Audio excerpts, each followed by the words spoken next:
স্ত্রী কখনো প্রিয় নারী হতে পারে না, কারণ স্ত্রীর অনেক ভুল।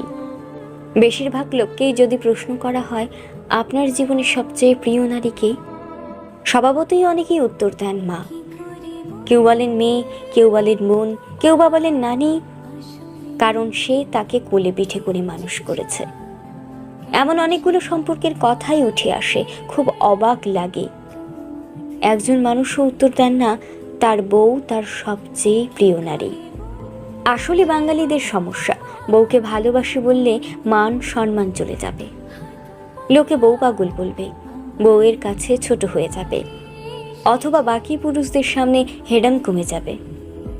এমন একজন মানুষও কি নেই যার হাসপাতালে বেডের পাশে নির্ঘুম রাত কাটিয়েছে তার স্ত্রী, অথবা একসাথে জীবনের যুদ্ধটা করবে বলে বাবার বাড়ির অভিজাত্যকে দূরে রেখে স্বল্প বেতন